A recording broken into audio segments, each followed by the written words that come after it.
Todo está en los libros, todo está en los libros, todo está en los libros, todo está en los libros, todo está en los libros, todo está en los libros. Buenas noches. Hoy es o ha sido, terminó ya, Domingo de Resurrección. Empieza la Pascua, al hilo más o menos día arriba, día abajo del equinoccio, tiempo de consagración de la primavera y jornada esta de hoy propicia para hablar en negro sobre blanco de un fenómeno que es ya imparable de momento y con el que los espíritus laicos muy abundantes a partir de la Revolución Francesa en el mundo occidental no contaban. Me refiero a lo que Vicente Verdú calificaba hace poco en un largo artículo publicado el 25 de noviembre en El País de El retorno de Dios.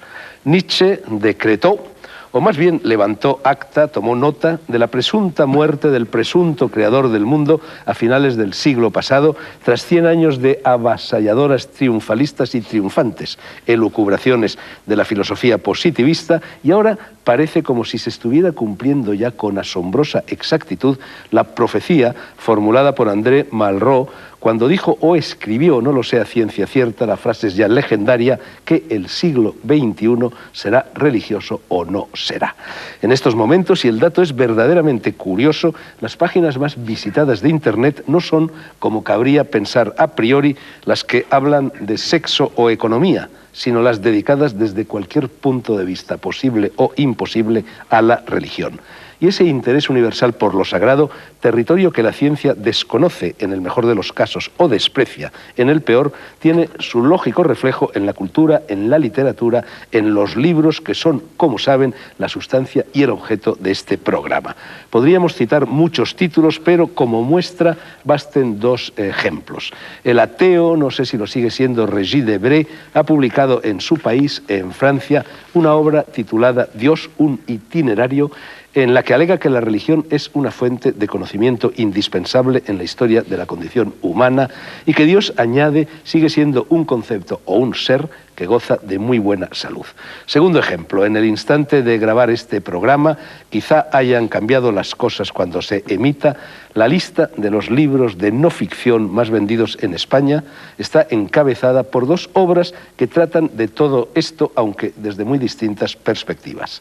Una de ellas es este Dictamen sobre Dios, escrito desde el agnosticismo por el filósofo José Antonio Marina y publicado por Anagrama.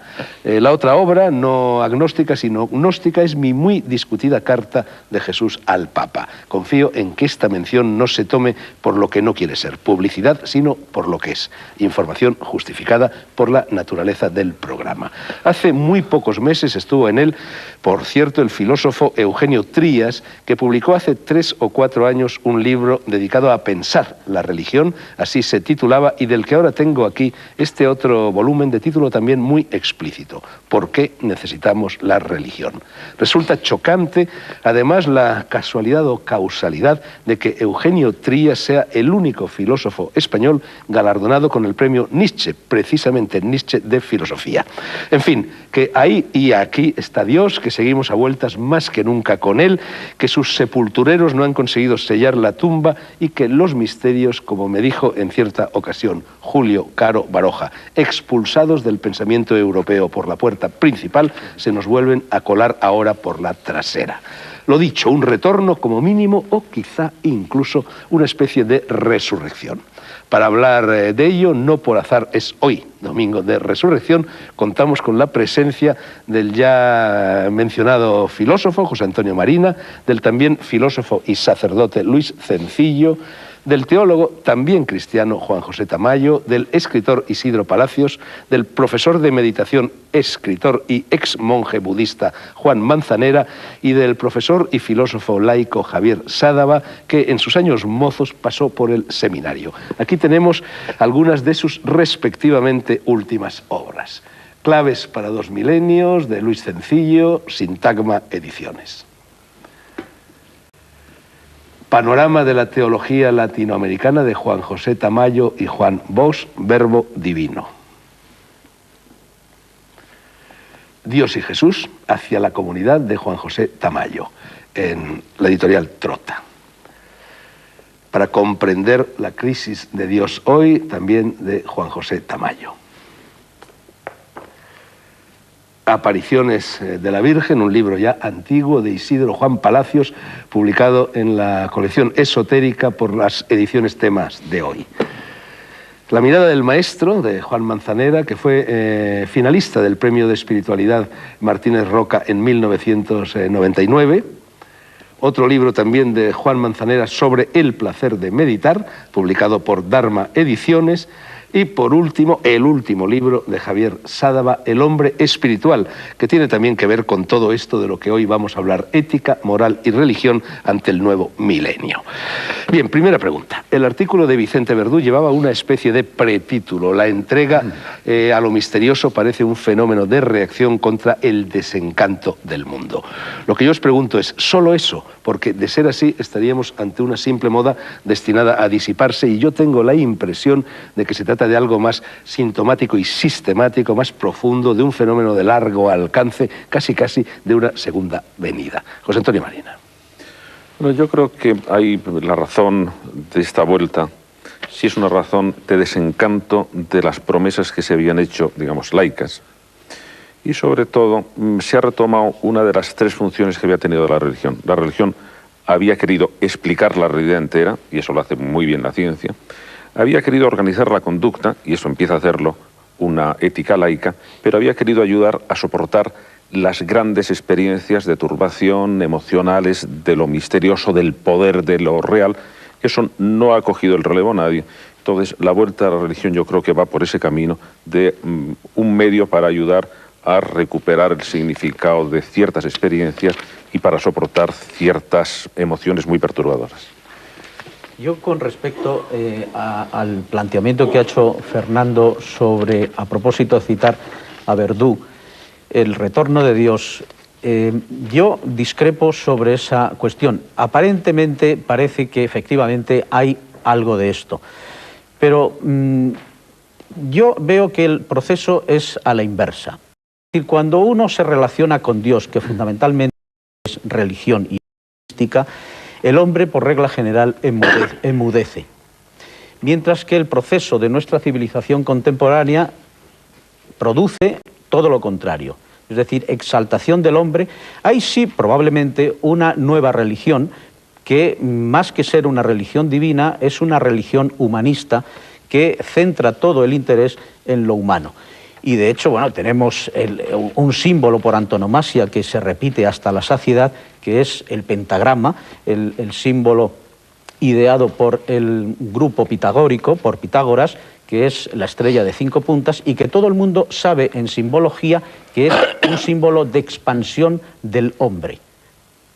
Por lo tanto, yo creo que en ese sentido no se puede hablar de retorno de Dios en el sentido estricto, sino de una afirmación del hombre, y eso sí se puede afirmar, de un hombre con voluntad de poder. Y por lo tanto, con esa voluntad de poder, es un hombre que se acerca al misterio del mundo, al intento de apropiarse y probablemente también de facultades y de energías divinas para alimentar esa voluntad de poder. Bueno, yo creo que hay una cosa, me parece que es básica que está pasando, y es que sí, es cierto que conocemos los límites de la ciencia, pero todas las necesidades básicas están cubiertas, con lo cual yo no creo que sea un retorno atrás, sino un avance de la conciencia. El ser humano se ha dado cuenta de que la felicidad, la plenitud, está en un cambio de conciencia, en una calidad de mayor conciencia. Ya se sabe que lo material nos satisface. Antes se podía proyectar, como yo no tengo satisfechas mis necesidades, proyecto que está en la ciencia, proyecto que está en la religión, proyecto... Ahora mismo ya está muy claro, hay una experiencia muy larga de muchos años. A mí me parece que no es un retorno, y tampoco creo que sea un retorno a Dios, porque la conciencia de Dios ha cambiado completamente. Es más el reconocer al ser humano que la conciencia se puede expandir, se puede refinar. Y eso da una mayor plenitud, eso da lugar a una mayor calidad de vida. Javier Sadaba. Sí, bueno, vamos a ver.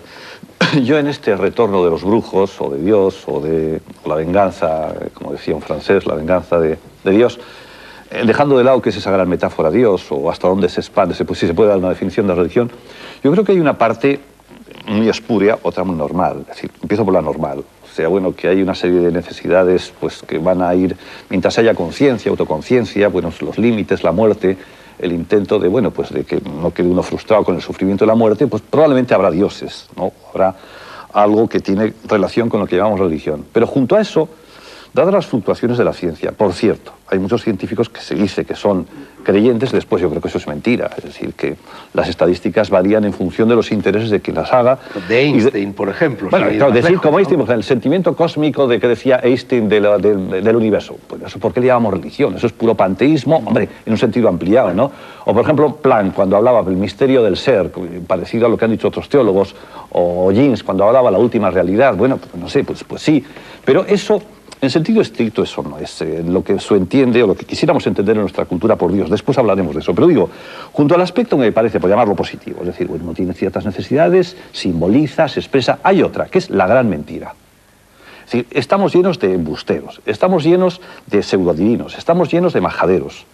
Y cuando las fluctuaciones son de la ciencia, cuando ha habido una degeneración o caída de las ideologías, cuando la modernidad ha prometido tantas cosas y ha dado tan pocas, pues lo normal es que esos huecos sean rellenados por estos supuestos movimientos religiosos que yo creo que son una alienación más de las muchas que ha tenido la humanidad.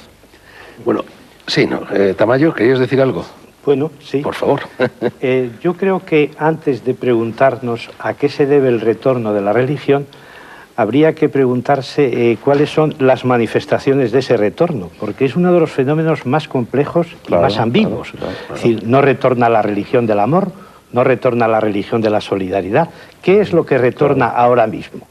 Pues yo creo que, en primer lugar, retorna las manifestaciones más irracionales de la religión. Retorna el fundamentalismo, retorna el fanatismo, retorna la intolerancia, porque es un elemento que está también inscrito en las religiones. ¿Qué retorna, por otra parte? Retorna una nueva forma de religión que es la más peligrosa, que es la religión económica del mercado. Los dioses económicos están resurgiendo. ¿Y quiénes son los dioses económicos? Los que todos sabemos, los que se han apropiado de los viejos atributos de los viejos dioses. Es decir, el atributo de la omnipotencia, de la omnipresencia, de la omnisciencia, esos ahora los tiene el mercado, los tiene el capital, los tiene la economía. Y creo que hay dos manifestaciones de retorno de la religión que son las más nobles, a mi modo de ver, y las que más se pueden defender en este clima de secularización, que es el retorno del Dios de los místicos y el retorno del Dios de la solidaridad, de las tendencias de la teología de la liberación. Bueno, Luis Cencillo es la única persona que no ha intervenido todavía. Sí, Luis, por yo favor. ahí veo dos cosas, dos dimensiones. Uno es el culto. No cabe duda que la gente más popular, menos intelectual, crea o tiene necesidades de cultos que se los crea, o que adopta a otros y los readapta. Porque eso, evidentemente, las sectas y todo esto son una manifestación de esa necesidad de sentirse comunidad con culto, etc. Eso sería lo religioso en este sentido, hasta llegar ya a aberraciones y al fundamentalismo. Y otro es el que, al ver los límites del pensamiento racional moderno desde la posmodernidad, lo que se echa en falta es un horizonte más amplio, último, donde la base de lo real no es la materia, sino la mente. Y esa mente, claro, no es la mente humana, es una mente que se supone ser infinita y estar globalizando, englobando todo lo de los demás fenómenos del cosmos. Y ahí es donde yo creo que se habla de retorno de Dios, que es un Dios a la vez que puede ser compatible con el Dios, el Atman oriental, etcétera, y con el Dios cristiano. Porque los otros dioses son ya muy parciales, ¿eh? Son las dos grandes concepciones. Yo creo que la pregunta que había hecho Fernando, aunque había titulado la entrada el retorno de Dios, después ha pasado al retorno de las religiones, sí, que es más exacto. Es decir, en los últimos 40 años han aparecido, según dice el Instituto de Historia de las Religiones, 40.000 movimientos religiosos nuevos, algunos muy poderosos como la religión Bahá'í, que es un fenómeno muy curioso. De manera que es más fenómeno religioso que fenómeno de retorno de Dios, con lo cual hay que explicar a la mayor parte de los espectadores que es que no todas las religiones tienen como núcleo central el concepto de Dios. Que, por ejemplo, que todas las religiones hindúes tienen el concepto de absoluto o de conciencia, y que las religiones chinas tienen el concepto de Tao, que es una especie como de regularidad de la naturaleza. De manera que hay en el fondo, yo creo, una experiencia religiosa profunda, universal, que está en todas las culturas, y que unas culturas lo han conceptualizado a través de la idea de Dios, otras a través de la idea de absoluto, del Atman, como decía Luis, y otras a través de la idea de Tao. Y que lo que está paseando sobre todo en Europa es que se está dando un fenómeno de sincretismo, que lo decía Juan José, absolutamente, a mi juicio, catastrófico, donde se mezclan meditaciones de 3 al cuarto, con dietas de adelgazamiento, con esoterismo.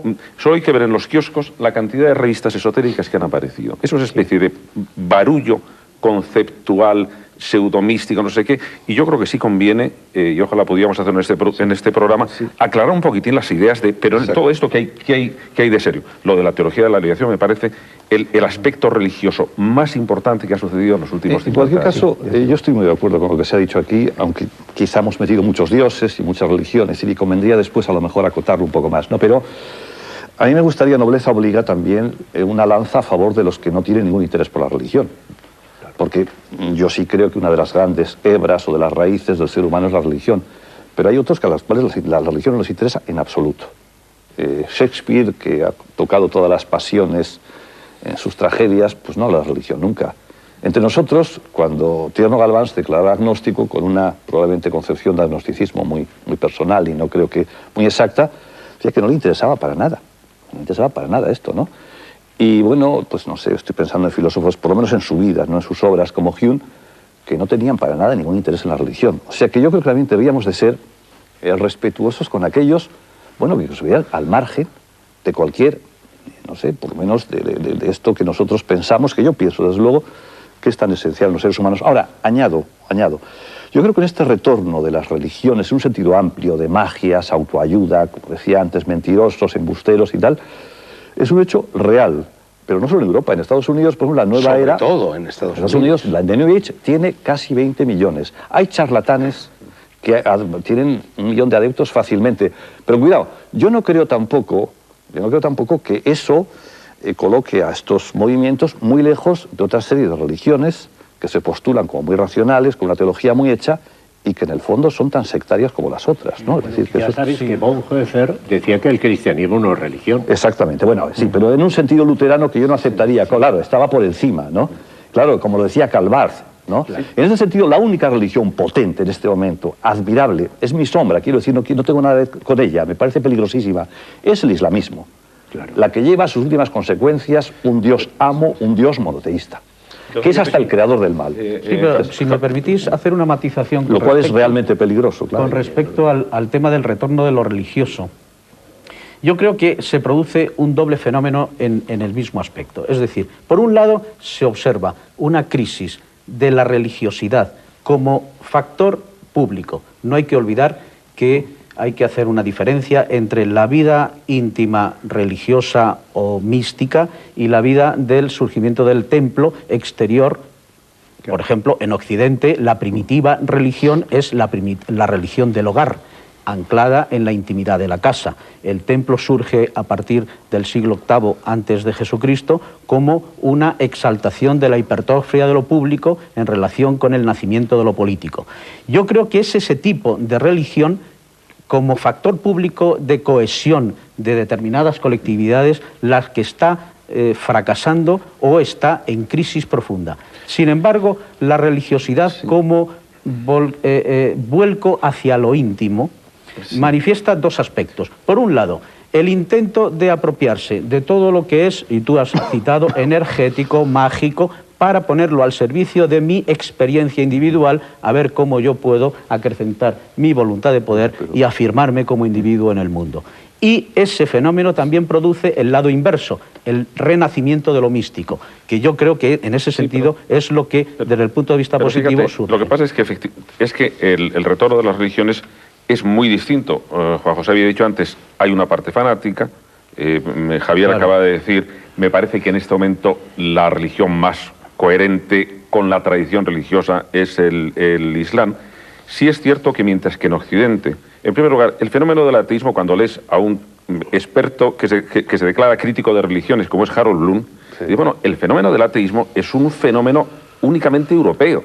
Exclusivamente. Exclusivamente europeo. Vamos, en América se es muy religioso, y en América del Norte está hablando sobre todo de Estados Unidos, y tanto en Estados Unidos, en este momento con lo de septiembre se ha visto claramente, como en todo el mundo islam, son religiones que tienen un poder de cohesión nacional fortísima, que había sido una de las cosas cuando Carlos V quiere luchar contra el luteranismo. Lo que le preocupa es que una nación que tiene la religión dividida acaba dividiéndose, de manera que era un asunto serio. Pero yo creo, y esto sí es una crítica con lo que dice Javier, antes Fernando ha dicho que yo he escrito este libro desde el agnosticismo, por supuesto, porque para hablar del tema de Dios mejor estar fuera, para no jugar con cartas marcadas.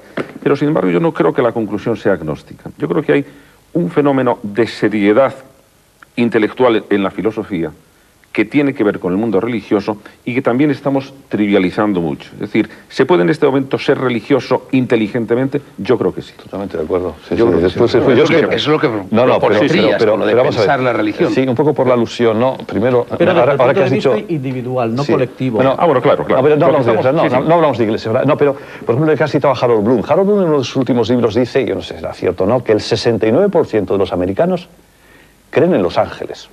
Sí. O sea, prácticamente los mismos que creen en la pena de muerte, que están a favor de la pena de muerte. Y Los en, no, el 70 y tanto por y en que ciento- Dios creó al mundo en 6 Exacto. días. Después, rápidamente, Creen en la literalidad claro, de la Biblia. rápidamente, y antes de entrar en lo que efectivamente sería una actitud filosófica a favor de la religión o de una mitigada religión, bueno, lo de separar Dios y la religión me parece que es fundamental desde un punto de vista conceptual, ¿no? Dios, en el sentido además personal, como numen que te hace caso, es una cosa propia de las religiones nuestras occidentales, ¿no? Javier, Sí. si me permites, yo separaría Dios, religión e iglesia. Son Por tres supuesto, conceptos por supuesto. que Sí, en por la supuesto. mentalidad occidental Sí, se por cierto, unen siempre, religión, pero que no forzosamente están Que si unidos, ¿no? después entramos en su etimología, que yo creo que después de Benvenir está bien clara, viene de relegere o relegere o relegere, como dijo Cicerón, pero Eso eso hablamos hablamos después en ello. Es decir, lo hemos Termina tomado tu- la palabra de esto de la cultura menos religiosa, que era la romana, que era muy jurídica, ¿no? Pero yo en ese libro y en otros sitios más he defendido desde una postura no creyente, que es la mía, agnóstica en el sentido de no posibilidad de planteamiento respecto a afirmar o negar. Hombre, yo creo que hay una actitud que es la de una cierta ternura con la realidad, una apertura al misterio, pero en un sentido de más estrictamente natural y laico, que me parece fundamental. Y una de las ramas de la filosofía, que es la filosofía de la religión, lo que tenía que hacer es precisamente es estudiar este tipo de cuestiones, tanto la creencia religiosa como abrirse después a los hechos que la ciencia de las religiones nos dan. Yo creo que eso es fundamental, y antes decía al principio la parte espuria. La parte positiva sería precisamente el tener una actitud mucho más receptiva respecto a este tipo de cuestiones que después nosotros le ponemos la etiqueta de religión, ¿no? Juanjo Tamayo. A mí me parece que lo más lúcido que se ha dicho hasta este momento es la distinción que se ha establecido, y en estos parámetros creo que nos debíamos mover, entre religión, Dios, iglesias. Porque son niveles bien diferentes, y además el retorno de la religión no significa la vuelta de Dios y, por supuesto, mucho menos la fuerza de las iglesias. Juanjo, yo ahí me meto un poco contigo, pero es que tú te defiendes en este caso. Después las religiones, si no tienen iglesias, no funcionan. No, Javier, no tienen función. perdona. Es que yo El estoy a favor, budismo- evidentemente, el de una budismo religión lo laica, siento. natural, pero es que después... no, Javier, No, sí, eso no no es es verdad. ninguna- El ninguna taoísmo no tiene religión, iglesia, el ninguna. budismo no tiene iglesia, Eso el es un hinduismo fenómeno. no tiene iglesia, y ni siquiera el Islam tiene Islam iglesia. tampoco Y tiene los iglesia. judíos tampoco. Prácticamente la única iglesia o las únicas iglesias que existen son las cristianas. Pero eso es por el impacto del derecho romano, Claro, que ahí le hemos- sí le que hemos- no tiene. El taoísmo Le tiene hemos cortado a iglesia, Juanjo. todas tienen iglesia. Le hemos Sí, cortado a Juanjo. perdona, vamos a devolver la palabra. No tienen a iglesias Juanjo y tan retomamos fuertes como todo estas. esto. Metafóricamente, en todo caso. En todo. Analógicamente. Analógicamente. Pero eso que no tienen iglesias me parece una... Pero la iglesia irreal. tal como... No las tienen, Javier. No las tienen, ¿no? ¿Cuáles? Ninguna Ni el religión budismo, nuestra es ni cristiana. la- Porque toma Hay el- una iglesia pero budista. porque toma el El Estado. Dalai Lama, Pero- que es un hombre, no sector me digas. muy minoritario del budismo, ¿Qué el que tipo de representa el budismo? único. Mira, todas las No, escisiones... desde entonces- luego, como identidad.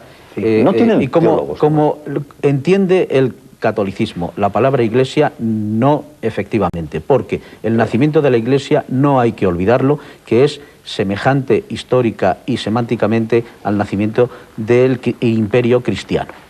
¿Cómo? Sí. Pero La iglesia identidad es el imperio romano, entre con sus imperio cúpulas, sus obispos, sus iglesia. jerarquías, sus... Fíjate Bueno, que venga, era- Juanjo Tomayo, que te hemos quitado la palabra. Es que me termina. parece que esta distinción es fundamental para el debate. Claro. Primero, la religión.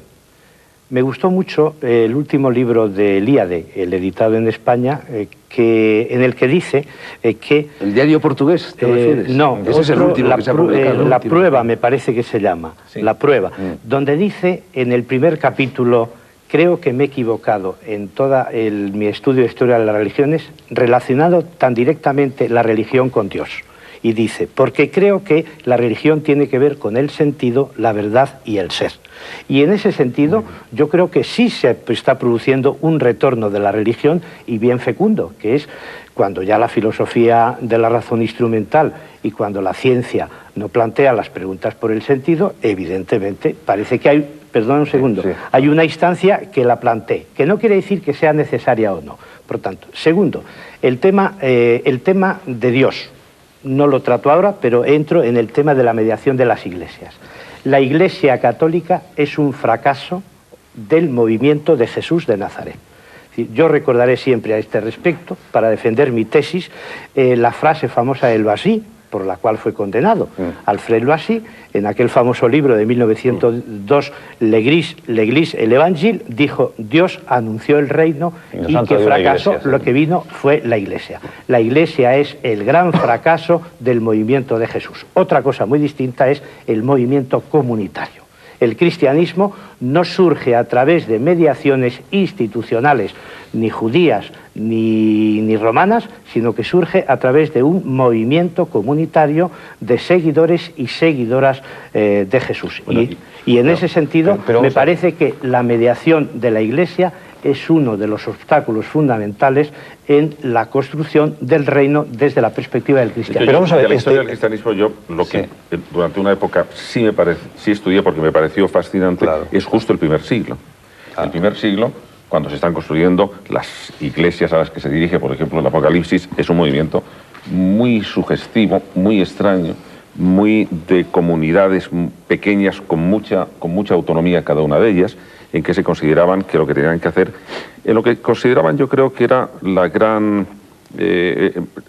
el gran camino que tenía que seguir la religión. En aquel momento no querían tanto hacer una teología, porque el logos acerca de Dios me parecía que aquello no iba mucho más allá, sino quería ser una teopraxia. Queremos obrar como Dios, por eso la noción del agape, de la comunidad, era la que era verdaderamente poderosa. Cuando choca con el mundo muy conceptual griego, es cuando entonces tienen que sufrir una especie de mutación. Antes lo comentaba con Fernando, Levi Strauss decía, bueno, si el problema, la gran tragedia del cristianismo es que estaba dedicada a ser una religión oriental y se convirtió en una religión occidental. Claro. Y entonces, al chocar contra la filosofía griega y al chocar contra la juridicidad, el mundo jurídico romano, tuvo que alterar de tal manera muchos de sus componentes que al final pudo pasar casi a ser irreconocible. Pero es que, vamos a ver, por cierto, Loisy, el famoso Loisy, fue excomulgado vitando, es decir, que no siquiera uno podía también, pecaba si se le dirigía la palabra a Loisy. Imaginaos lo que supone de barbaridad, ¿no? Pero vamos a para después acabar en algo que ha dicho, bueno, también Juanjo y José Antonio. Bueno, evidentemente que hay religiones sin Dios, eso es claro. Bueno, el jainismo, por ejemplo, ¿no? Que puede ser uno religioso sin Dios y que Dios es un concepto pues, típicamente occidental. El Dios el Dios de la trascendencia, el Dios que conjuga, como tú decías, bueno, pues son lo que son la herencia hebrea por una parte y por otra parte toda la filosofía griega, ¿no? Pero frente a lo que es una especie de sabiduría o filosofía oriental, nosotros tenemos teologías fuertes. Para mí el asunto es entre teología y religión. Religión es, bueno, pues un sentido amplísimo, hay muchísimas, aquí se han citado, después se podrán poner límites más o menos. Pero teología supone una serie de creencias. Y yo en este sentido, Juanjo, te digo sinceramente, y creo que alguna vez en platós semejantes a estos lo he dicho, yo siempre recuerdo una frase de Flu, uno de la primera generación, filósofos analíticos de religión, que él cuando se encontraba con un teólogo quisiera que creyera en algo, que es que ya está bien, ¿no? O sea, ¿en qué se cree? Porque podemos tener una actitud sumamente amplia respecto a la religión y todos somos religiosos, pero ahora vamos a empezar a discriminar. ¿Qué es lo que se cree? Yo he puesto el ejemplo a mí admirable y rechazable del islamismo porque es creocrático y dice realmente en qué cree. Pero vamos a ver, si no hay iglesia y no hay creencias, entonces ¿en qué queda el cristianismo? Y en eso me gustaría que se dijera también por parte de los... Javier, yo tengo que salir al paso de lo que a mí me parece que es otra confusión. La confusión entre Dios, religión, iglesia y creer. Claro. No forzosamente la fe acompaña a todas las religiones. Hay otro tipo de religiosidad, que es la de la gnosis, siná, que intenta conocer a Dios, no creer en Dios. Y entonces, bueno, eso me parece que es bastante importante, porque lo que está volviendo ahora, creo yo, es más una gnosis que una fe. Sí. Pero bueno, de todas maneras... Hay una cosa que yo creo que nos olvidamos, que es lo básico, porque lo sabemos todos, nos olvidamos, ¿no?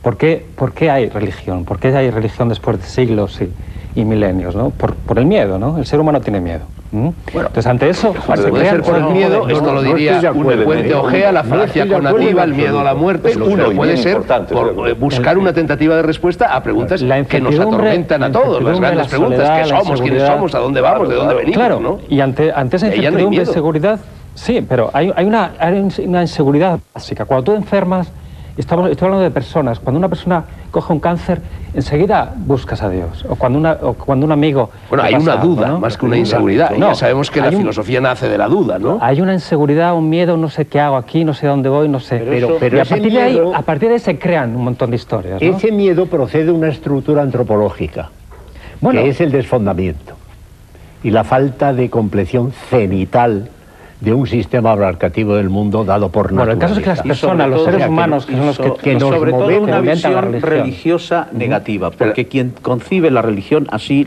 concibe la religión como un dato egoísta. A ver, ¿qué es lo que yo puedo sacar de la religión cuando la religión, en el sentido eminente, te pregunta justamente lo contrario? Se encuentra contigo y te dice, ¿qué es lo que tú estás dispuesto a darme? Sí, pero Juan ha dicho acá un punto clave, y es que, lo dices tú, lo dice Hume, Schopenhauer, una de las fuentes básicas de la religión es el miedo. Es decir, estoy completamente de acuerdo. Decía Schopenhauer que si los seres humanos no hubieran tenido romper las barreras de la muerte, no hubieran inventado a Dios. Entonces, yo creo que el tema es que somos capaces, la humanidad... Espera, de uno en uno, venga, la humanidad sencillo y luego Juan Manzanera. La humanidad va a ser capaz algún día de tener conciencia, de poner conciencia al sufrimiento, al dolor, sin inventar cosas. Claro, ese es el tema, ¿no? Pero ¿a qué llamas inventar cosas? Porque evidentemente en plan de cosa positiva no encontramos lo que es el sentido del dolor. Siempre hay, como en la misma ciencia, una teoría que sirve de contextualización de los fenómenos concretos. No, pero por ejemplo el budismo, en ese sentido, la práctica budista es la conciencia del dolor, no es darle sentido al dolor. Claro. Y esto es lo que Buda dice. El sufrimiento existe y eso es verdad. Claro. Y liberarse. La conciencia del sufrimiento es la liberación. No salir del sufrimiento, no darle sentido, no encontrarle no inventar una... Yo creo que lo que dices tú, de que en el acercamiento a la religión, una de las razones es el miedo. Pero eso estamos moviéndonos, digamos, en el concepto popular de las religiones. Yo creo que en el mundo de las religiones hay un fenómeno absolutamente trascendental que ha marcado la historia de la humanidad de una manera absolutamente colosal, que es que aparecen unas personalidades que además no llegan a la docena. Muchas de ellas en un siglo absolutamente fascinante, que es el siglo posiblemente VI, V antes de Cristo, que son pues Buda, Mahavira, Lao Tse, Confucio, el Zoroastro tardío, Jesús viene después, y esas personas son personas que han tenido una influencia en nuestro modo de concebir el mundo absolutamente colosal, que se dio a través de las religiones, menos Sócrates, que también tenemos que ponerle ahí, o Pitágoras, por como habías dicho tú, pero yo creo que más Sócrates, que viene por otro lado. Y son personas que lo que están hablando es de una experiencia que han tenido ellos. Entonces, como se articula, y tú mismo, Juan, lo has dicho antes, como se articula realmente la riqueza de la vida religiosa, es cuando se opone, por una parte, la experiencia natural, que es la que conduce a la ciencia, y por otra parte, otra ciudadela sagrada. otra ciudadela que es la que se basa en otro tipo de experiencia. Que dice, mire usted, si no viene usted, yo suelo poner como metáfora el hablar de religión o de la trascendencia es una experiencia parecida al ver las vidrieras de una catedral. Quienes están dentro de la catedral las ven llenas de colores. Dicen, el mundo está coloreado. Quien está fuera de la catedral dice, pues todo es gris. Tienen los dos verdad. Los dos están diciendo literalmente lo que ven. Desde fuera las vidrieras de una catedral son grises, desde dentro son coloreadas. El problema está cómo pasa uno de fuera a adentro. Pero la experiencia de dentro es una experiencia irreductible. Por eso la ciencia no tiene nada que decir respecto a la religión. Pasa de fuera a adentro siempre, creo yo, a través de una praxis. Pero no para, de mí es a través de una praxis. Si no hay esa praxis, no se puede entender desde dentro del fenómeno. Y eso es lo que me parece fantástico. Que la teología de la liberación, esa sí que estaba haciendo una introducción práctica a la religión. Y no se estaba metiendo en apologética. Pero lo que yo creo que desvirtuáis, me parece a mí, lo que es la experiencia de la gente sencilla, las experiencias primeras, que esas son recibidas y afectan a todo el mundo, independientemente del valor que puedan tener después, como decía William James, ¿no? Los profetas o los individuos que en un momento determinado, normalmente además, pues generalmente gente inestable, ¿no? pero que son geniales en la hora de poder dar vida a esa vida originaria, ¿no? Pero fíjate, en tu libro yo creo que la estructura, haces algo que me recordó mucho a Feuerbach, es lo que es la falsedad de la religión, la verdad de la religión. La falsedad es la teología, la verdad es la antropología. Dicho breve, hecho más accesible, digo un poco más claro. Yo creo que hay que negar todo aquello que después son grandes ídolos, o todo aquello que después de una manera abstracta y de una manera interesada y de una manera eclesiástica hacen los teólogos. Aquellos que después hacen sistemas como si fueran sistemas científicos, y eso es falso.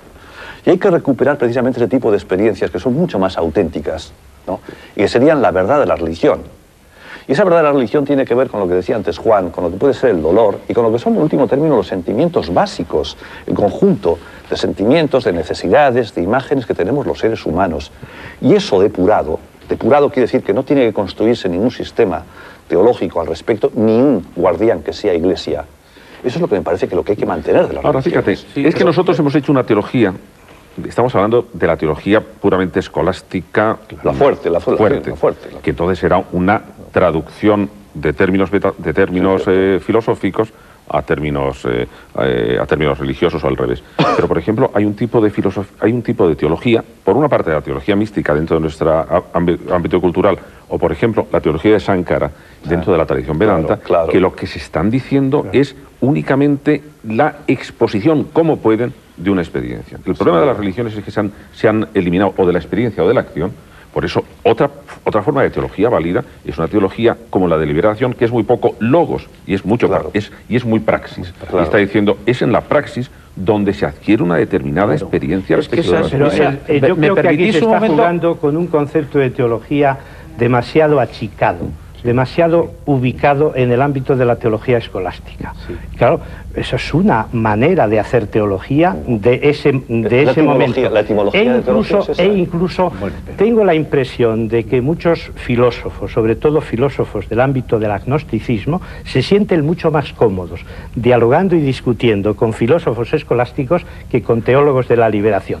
Y tienen unas sospechas contra la teología de la liberación que me parecen enormemente peligrosas, porque, claro, ¿cuál es la gran revolución que hemos hecho en los últimos 30 años en el método teológico?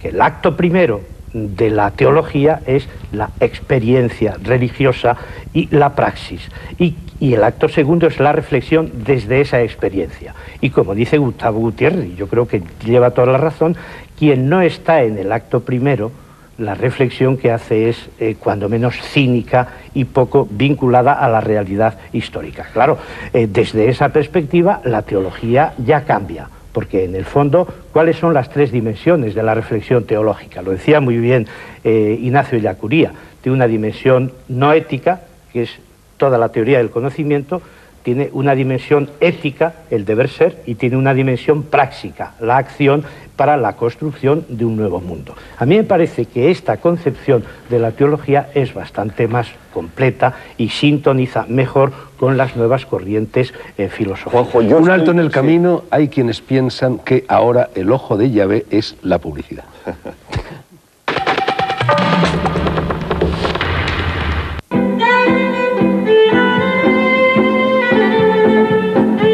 Seguimos en negro sobre blanco hablando de ese fenómeno que ha sido calificado recientemente con el título de El retorno de Dios. Recuerden ustedes que están con nosotros el filósofo José Antonio Marina, el teólogo Juan José Tamayo, el ex monje budista Juan Manzanera, el filósofo y sacerdote Luis Cencillo, el escritor Isidro Palacios y el también filósofo Javier Sádava. Bueno, se había hablado en la primera parte del programa de las etimologías, de la etimología de la palabra religión. Es algo que se ha discutido siempre. Tradicionalmente se venía diciendo que religión venía de religare, de volver a unir lo que primitivamente estuvo unido y luego se separó, y fundamentalmente el macrocosmos o reino de los cielos del microcosmos o valle de lágrimas. Pero también se ha propuesto otra etimología que parece ser que es la que más le gusta a José Antonio Marina y también a Javier Sádava, no sé, a los demás contertulios, y es una etimología que haría venir la palabra religión del relegere latino, del volver a leer.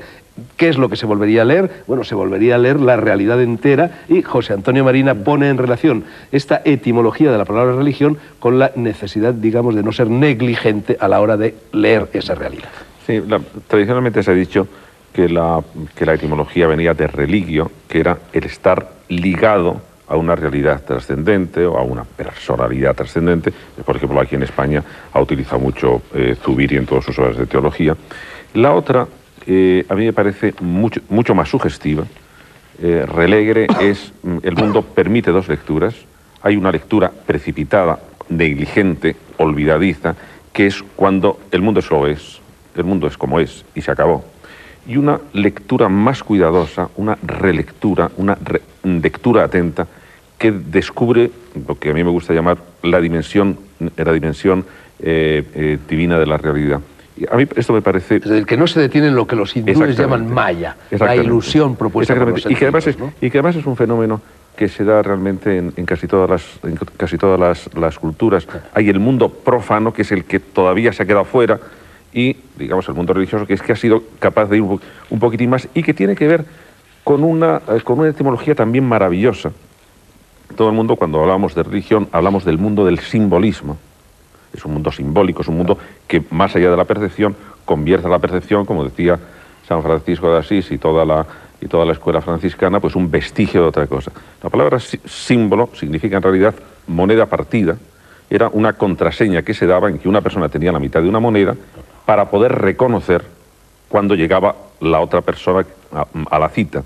Entonces, el simbolismo de convertir la religión en simbólica significa convertirla en la mitad de la realidad a la espera de ver si viene la otra mitad que completa el sentido total. Bueno, y eso me parece muy hermoso, por lo menos. Sí, yo quisiera coger el aspecto teórico para después también brevemente entrar en el práctico con mi buen amigo Juanjo. Se han solido dar tres etimologías, que no definición. La etimología no es el significado de una palabra, pero sí es importante saber cuál es el origen. Una es religare, estar ligado o atado o fundamentado en otra cosa. Otra es relegere, que es releer o reel atentamente las cosas. Y la otra, que la propuso fundamentalmente Graves, es renlegere, estar atento a la venida de la diosa madre, ¿no? Él pensaba en términos de la vieja Europa y, bueno, y lo que habríamos perdido en el aspecto femenino de las religiones. Hombre, yo creo que actualmente está bastante claro que tenía razón Cicerón cuando decía que venía de relegere o relegere y no de religare, y da dos razones internas y externas a favor de esta interpretación Benveniste, como he dicho antes. Y lo otro, además, no solo es un error lingüístico, sino que es un interés ideológico que va desde San Agustín, que es el que lo defiende, hasta Zubiri, ¿no? Que es dar de la religión esta idea de que uno está, bueno, como decía antes, ligado al fundamento. Pero eso es erróneo, y la religión, afortunadamente, yo creo que tiene que ver mucho más con esto que decíamos antes de, bueno, de apertura, en su sentido positivo. Pero es que quiero ir ahora al aspecto... Mira, yo estoy completamente de acuerdo con vuestra teología política, sea tú, Juanjo, mi buen amigo Juanjo, sea mi buen amigo el asesinado, y además Portugalujo, Yacuría, o tantos más, ¿no? Yo lo planteo un problema teórico, planteo un problema de creencias, un problema, en último término, de llevar esas creencias con coherencia hasta el final. Hasta el final. Y quisiera saber yo con coherencia hasta el final dónde acababa la teología de la liberación. Y con esto añado lo siguiente. Hemos estado hasta ahora viendo aspectos muy positivos de la religión, pero digamos de una vez más, o si es necesario recordar, los aspectos nefastos de la religión. La religión ha asolado este mundo. La religión ha sido la madre de todas las guerras. Por la religión nos hemos odiado, como decía el cardenal Newman, cuánto nos odiamos los unos a los otros por el amor de Dios. La religión en este país está imposibilitando, por ejemplo, que podamos avanzar en la eutanasia, ha sido en el aborto, está siendo en bioética en este momento en cuestiones claves. Y estos son aspectos decisivos.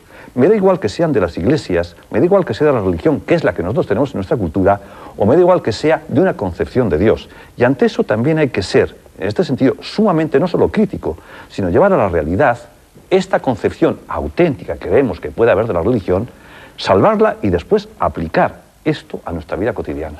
Totalmente de acuerdo. Lo que pasa, Pero el problema, Javier, ¿me permites sí, un momento, sí, sí. al hilo de lo que ha dicho Javier Sadaba? Yo más bien creo que el problema no es de las religiones en sí, sino de una hipertrofia o malentendido monoteísmo. Es decir, si uno considera que el Dios personal en el que cree es no solo válido para mí, sino que tiene que ser válido para los demás, y como consecuencia de ello pretendo imponerlo a la diversidad de culturas y de expresiones de sentido que hay en el mundo, entonces introduzco inmediatamente un factor de conflicto, introduzco el horror en el mundo.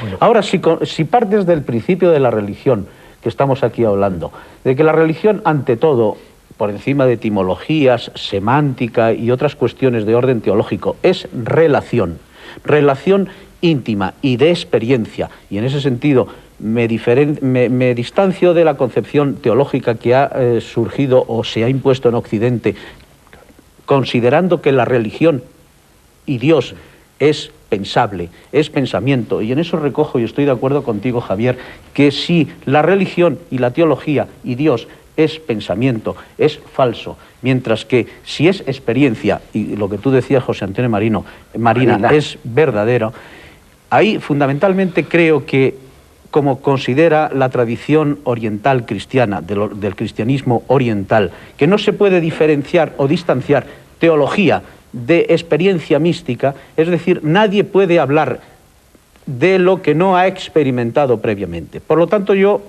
considero que es fundamental el factor de relación en este sentido Sí, me parece que Luis Sencillo y luego José Antonio Marina y luego Juan José Tamayo. Claro, máxime cuando el concepto de Dios que se exporta y se quiere imponer monoteísticamente está basado en filosofía griega. Claro. Y se exporta en canales de derecho romano, con lo cual se acaba el cristianismo.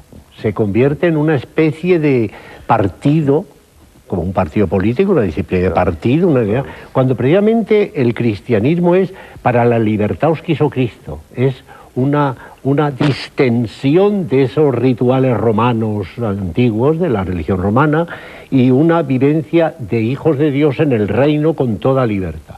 Claro. Y claro, y una experiencia muy personal. Y una experiencia muy personal. Marina, Y con consecuencias sociales con la teología liberal. Enlazando con lo que dice Javier, que efectivamente en nombre de Dios ha hecho las mayores brutalidades del mundo, y al fin y al cabo, por lo único que nosotros tenemos en este momento algo que enseñar al Islam, es porque Europa ha sido una bestia precoz y ha hecho todos los horrores imaginables, pero 8 siglos antes, y estamos viendo a ver si salimos de ello.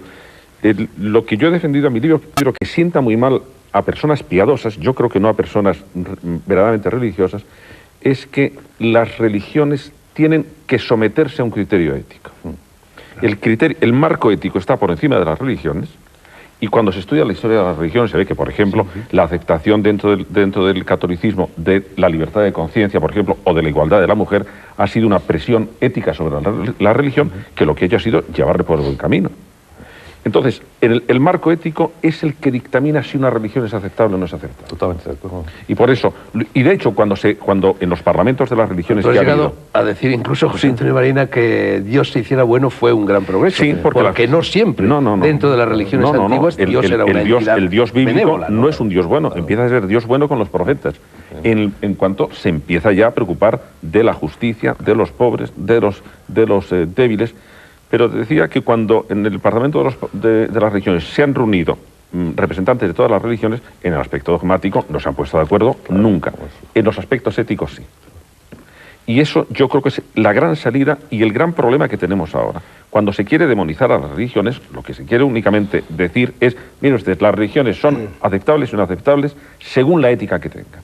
Y si se encuadran dentro del marco ético, van al campo de su vida privada de la vida privada, de las verdades privadas, y entonces son aceptables. Si chocan con el marco ético es el marco fundamental de referencia de la humanidad. Y como no lo hagamos así, entonces sí que nos vamos a equivocar. Claro, sí, Aquí, yo creo que... precisamente, por eso he publicado este libro, que es realmente el estudio del escándalo de 2 milenios. Las claves son el escándalo. Yo lo de los escándalos del milenio. De la Iglesia, las iglesias, y la Iglesia Católica, que no ha cumplido con la ética. Sí. La misma Inquisición, por ejemplo. Yo estoy de acuerdo es la clave, con el respeto, lo que estáis diciendo, Claro. es decir, una religión desde su afirmación en su identidad, participando de su forma de percibir la verdad y experimentarla.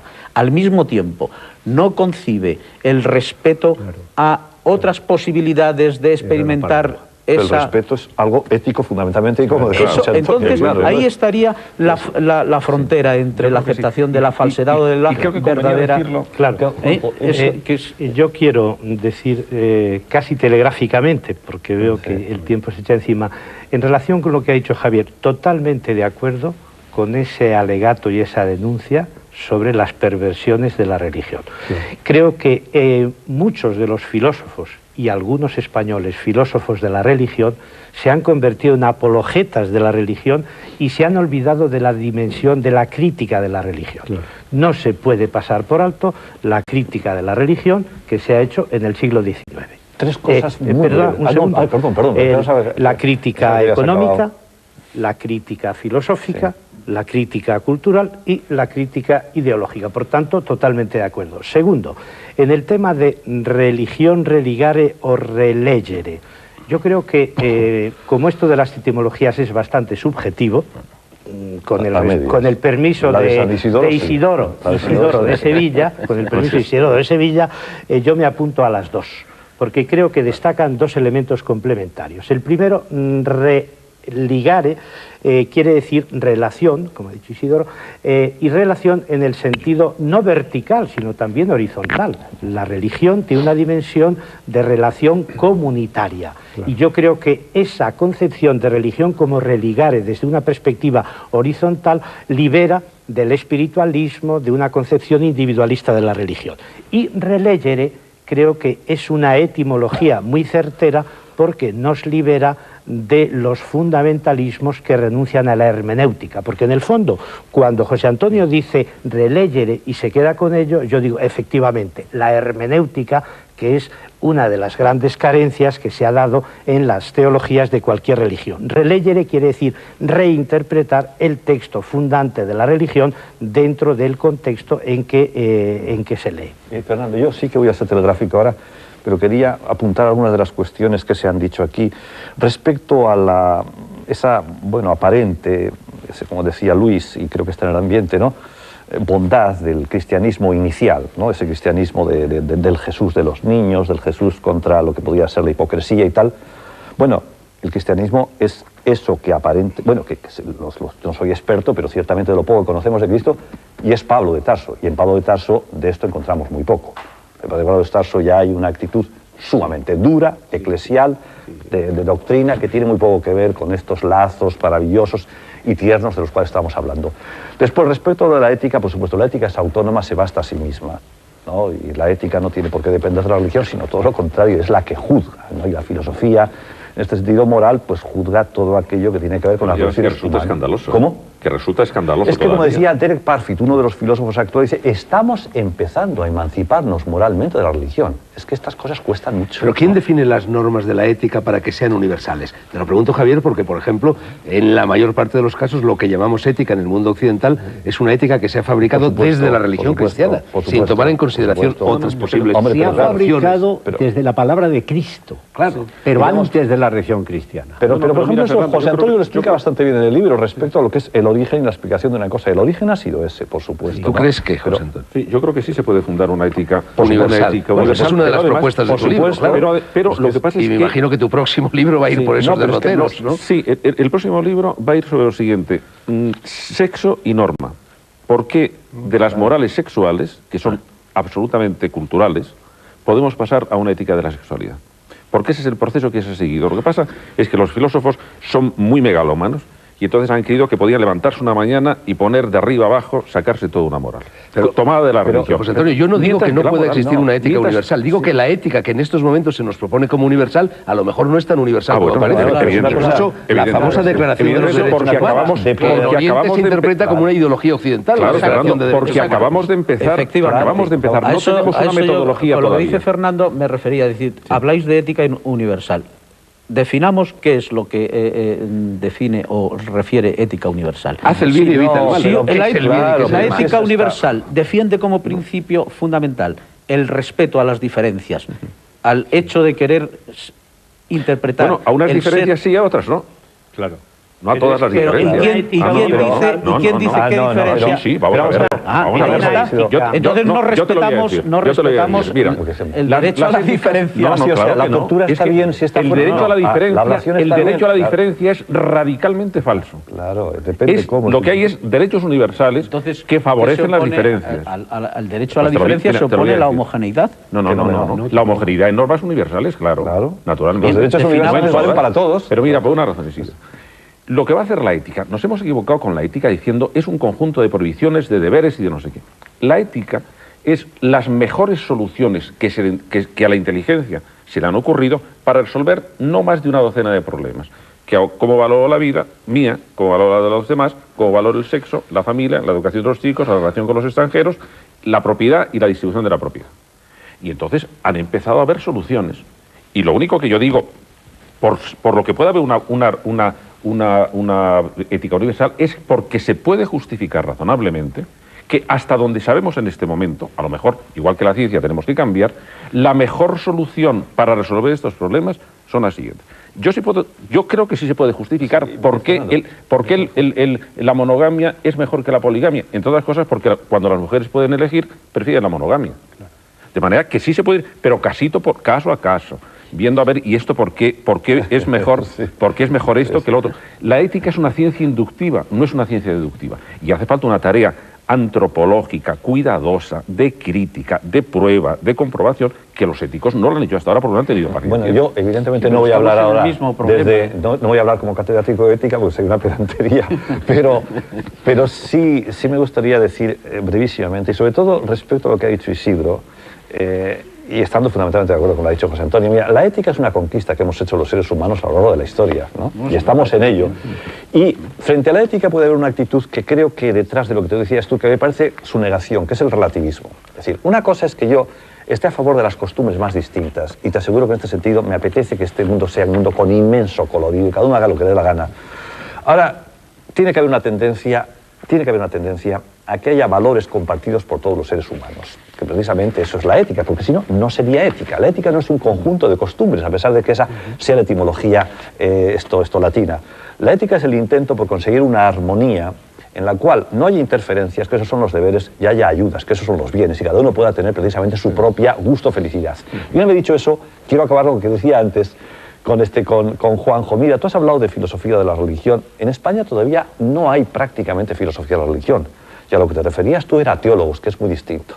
Teólogos que se han convertido en filósofos. Es muy distinto. Eso. Pero mira, por ejemplo, cuando la razón... Por ejemplo, Zubiri llegó a ser una apologeta de la religión. El libro que tiene, tiene Zubiri a mí me parece muy flojo por esa razón. Exactamente. La filosofía de la religión es actuar desde una actitud, es decir, de la misma manera que hay filosofía del conocimiento, filosofía del arte, pues uno estudia desde la filosofía de la religión, no desde la teología, desde una teología concreta.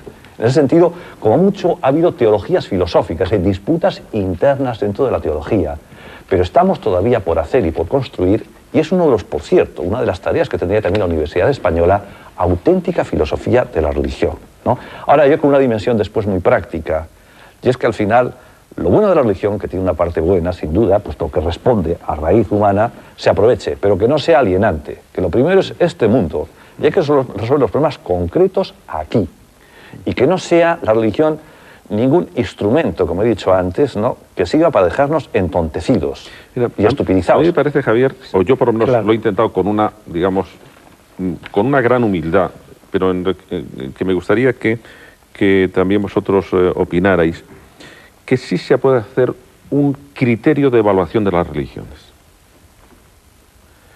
con algunas cosas muy concretas. La cercanía o lejanía de la experiencia, la cercanía o lejanía del poder, los medios de indoctrinación que se utilizan para transmitirse, su encuadre dentro de un marco ético más universal.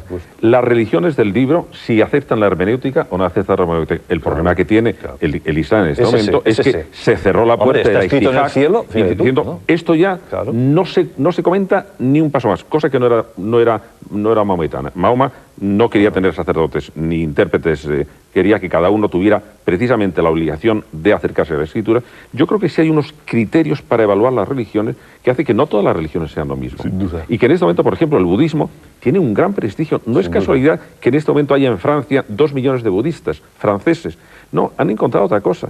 No es en vano que se pueda decir los defectos que en este momento tiene la implantación musulmana.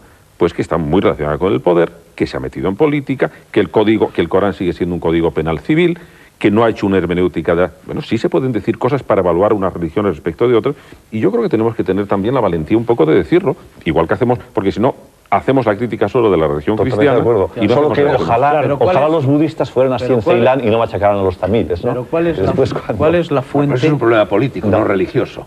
No, pero quiero decir, los efectos, como está hablando de criterios, ¿no? Claro. El criterio político, por ejemplo, en el Islam son todos, en una sociedad teocrática. Es que Sri Lanka es un país nacional budista. Claro. Lo que yo os pregunto es, esas religiones en cuyo nombre se han perpetrado muchas de las grandes calamidades, catástrofes y crímenes de la humanidad, ¿no son siempre religiones que se han interpretado de una forma integrista? Quiero decir, que el ámbito natural, me parece a mí, filosóficamente hablando de la religión, es un ámbito simbólico, que toda religión requiere una interpretación simbólica, pero surgen las iglesias, surgen las alianzas entre el poder político y el poder religioso, y entonces se tiende a dar una interpretación literal de unas sagradas escrituras, que puede ser la Biblia, que puede ser la Bhagavad Gita, que puede ser el Corán, y ahí es cuando surge el problema. Pero todas aquellas religiones, y ahí nos vamos al budismo, que no han incurrido nunca en la tentación del literalismo, no han caído en el integrismo, no han provocado y que no han males. tenido tampoco la tentación de configurar una iglesia, porque de la iglesia se va a la ortodoxia, y de la ortodoxia se va a la necesidad de implantar la ortodoxia porque se considera la fe, y entonces es una deriva muy peligrosa.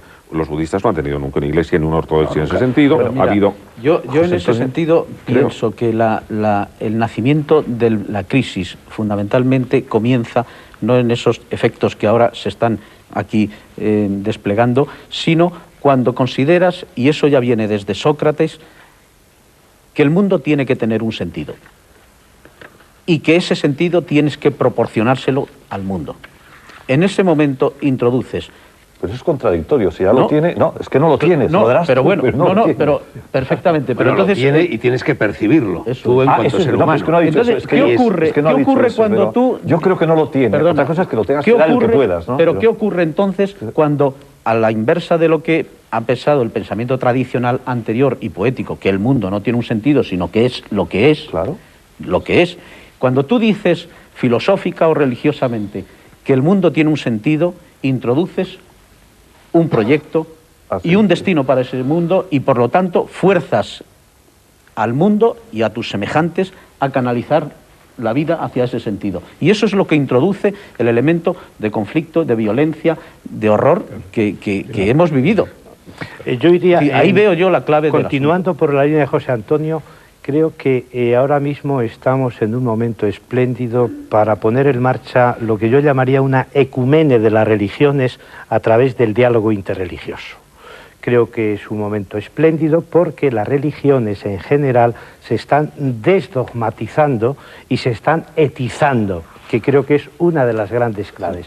A mí, por ejemplo, me preocupa menos, como teólogo cristiano, reafirmar las verdades fundamentales del cristianismo que apoyar desde la ética liberadora de Jesús un proyecto para nuestra sociedad que sea más igualitario. Y en ese sentido yo creo que las religiones tienen 4 o 5 grandes principios que son por lo que se validan en la relación con el mundo actual, que son el trabajo por la justicia, la defensa de la paz, el respeto de la naturaleza, cuidado, en esa ética universal creo que hay que evitar el antropocentrismo y la actitud de tolerancia. Para mí... Pero para eso habría que ser religioso, para conseguir eso.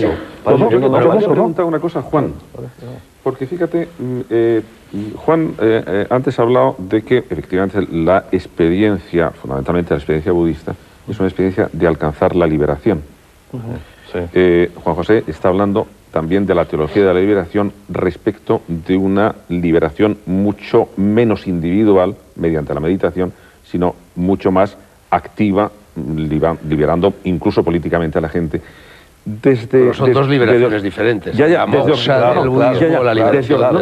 Occidente nos da la impresión de que esa liberación puramente espiritual, individual, deja mucho que desear desde el punto de vista práctico porque no se compromete en los acontecimientos prácticos. ¿Es una visión verdadera o no? Bueno, lo que pasa es que hay que diferenciar el budismo mahayana del hinayana. Claro. Lo que nos ha llegado a Occidente es el budismo hinayana, que sí es esa liberación individual, personal, en lo que tú lo único que quieres es no sufrir. El sentido de liberarse es no sufrir, pero en el mahayana, el budismo mahayana, esa no es la meta. La meta sería esa capacidad de conciencia que te hace que no sufrir, llevarla, encarnarla en el mundo para ayudar a los demás. Bueno, digamos que y ser más la idea es que tú no puedes, no puedes ayudar a alguien si tú no has cambiado, si tú no has entrado en otro nivel de conciencia.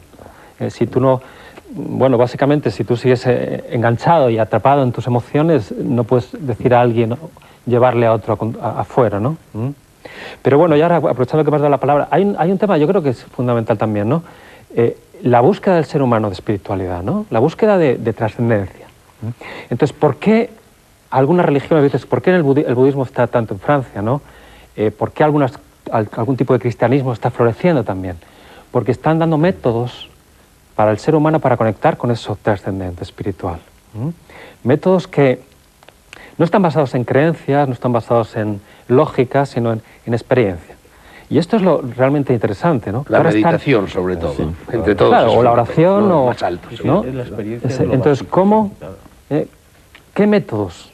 Eso es lo que está floreciendo ahora. Ahora, te das cuenta de que eso tiene un peligro, y como yo vengo del campo de la psicología, tiene el peligro de con qué facilidad se pueden confundir fenómenos estrictamente psicológicos con fenómenos religiosos o de trascendencia. Los poemas que tenían los de la generación Beat, que veían a Dios, Huxley. A mí el libro de las puertas de la percepción, que a Fernando le interesa mucho, a mí también me interesa mucho, al final no te quedaba así aquella especie de iluminación que tenían las cosas, aquella especie de medio euforia. Bueno, es un fenómeno religioso cuando se puede mantener tan claramente con una droga, que sabemos cuáles son sus efectos químicos, se puede convertir eso se puede interpretar eso como una relación con la trascendencia. Y ahí hay un campo que yo no domino. Una respuesta brevísima. Sí. Es que lo que sucede es que lo que tú ves, esos colores tan bonitos, la vidriera, desde la experiencia de esa droga enteogénica, es lo mismo que a través de otras experiencias que nada tienen que ver con drogas, como por ejemplo la meditación, ves también. Lo que pasa es que es más difícil, más costoso, en fin. Pero Fernando, aquí practicar la meditación que tomas una pastillita, pero... Claro, la pregunta siempre de siempre, bueno, dejando a Huxley, que por cierto fue el que introdujo la palabra agnosticismo, es la palabra trascendente. Es decir, es que ¿qué queréis decir con trascendente? Yo entiendo por trascendente, en sentido inmanente, que yo trasciendo mis creencias para tener otras, que yo trasciendo mi modo de... mi estado afectivo actual para tener otro. Pero si de trascendente se habla algo que es distinto y superior a este mundo, entonces, naturalmente, las diferencias Bueno, vamos a ver, y a mí me gustaría aprovechar los últimos Entonces, 5 minutos para introducir algo que cabe ser introducido a partir de tus palabras. Cuando tú utilizas la palabra trascendente, en mi opinión, estás utilizando un concepto típico del pensamiento occidental. Sí. Cuando Juanjo Tamayo hace un momento proponía una ecumene, la necesidad de llegar a una ecumene entre todas las religiones, que es en definitiva lo que busca el Papa cuando en Asís convoca a los líderes de las distintas confesiones religiosas, yo lo que pregunto, y parto un poco de lo que estabas diciendo, es cuando el fondo de todas las filosofías, de todas las religiones orientales es monista, y cuando el fondo de todas las religiones occidentales, las del libro para entendernos, incluyendo el Islam, es dualista, ¿cómo se puede crear ese ecumene? Porque dentro del monismo no hay diferencia alguna entre el creador y lo creado, es decir, no hay trascendencia. Pero dentro del dualismo sí existe esa exteriorización de otro mundo. Entonces, ¿cómo se puede conciliar eso? ¿Cómo se puede crear una ecumene con esa antinomia filosófica de fondo? Sí, mira, ética sí, ética sí, pero no metafísica. Pero mira, por una razón que es, por lo menos hasta donde, desde la filosofía, yo he llegado. ¿Por qué casi todos los místicos son monistas? Es decir, el panteísmo está, el misticismo está siempre a un paso del panteísmo.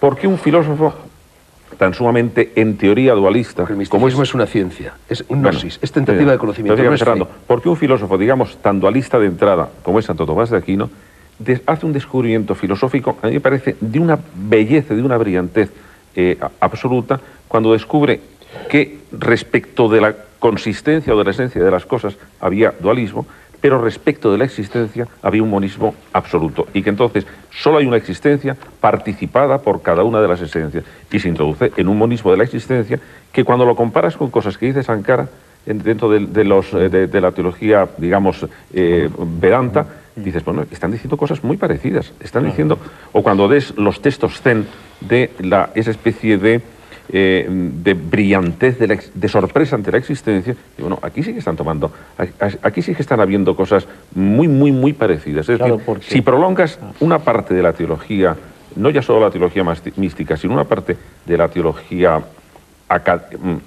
escolástica, a partir de la idea de existencia, te encuentras con un monismo bastante... Claro, porque permíteme que te lea unas líneas de Ken Wilber, que es uno de los grandes psicólogos, como sabes, transpersonales en estos momentos del mundo. Ken Wilber, que es una persona muy interesada por la dimensión esotérica, no exotérica, es decir, por la dimensión mística, no mítica, de las religiones, dice: una religión no es esotérica o mística porque sea oculta, secreta o algo por el estilo, sino porque nace de la experiencia directa y de la conciencia personal.